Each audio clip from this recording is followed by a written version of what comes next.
રાજ્યમાં પડેલા ભારે વરસાદ બાદ વડોદરામાં વિશ્વામિત્રી નદી છલોછલ થતાં પૂરની સ્થિતિ સર્જાઈ હતી, જેને કારણે ગૃહમંત્રી હર્ષ સંઘવી 5 દિવસમાં સતત ત્રીજી વખત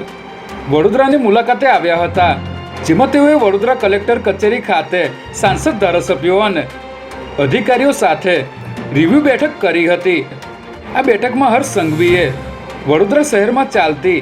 કેશડોલ સહિતની સહાયને લઈને તમામ પ્રકારની માહિતી મેળવી હતી. તેમજ બેઠક પૂર્ણ થયા બાદ લોકોના આક્રોશ અંગે પણ જણાવ્યું હતું કે જેની ઉપર લાગણી, શ્રદ્ધા અને વિશ્વાસ હોય એના પર જ લોકો ગુસ્સો ઠાલવી શકે છે. સ્ટેટ મોનિટરિંગ સેલની ટીમે ગત મોડી રાત્રે સોલા ભાગવત પાસે એક કારમાંથી વિદેશી દારૂ સાથે 2 આરોપીને ઝડપી લીધા હતા, જેમાં સ્ટેટ મોનિટરિંગ સેલના અધિકારીઓને બાતમી મળી હતી કે વૈષ્ણોદેવી સર્કલ પાસેથી કાળા કલરની નંબર પ્લેટ વગરની એક એસયુવી કારમાં દારૂનો મોટો જથ્થો સેટેલાઇટમાં સપ્લાય કરવાનો છે, જેના આધારે પોલીસે અહીં વોચ ગોઠવી બાતમીવાળી કારને રોકાવીને તપાસ કરતા દારૂ અને બિયરની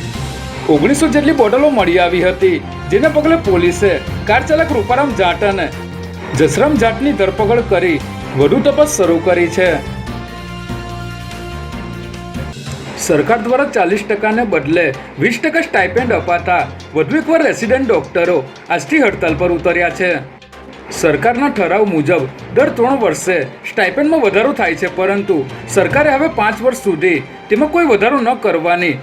જોગવાઈ કરી હતી, જેથી જ્યાં સુધી સરકાર દ્વારા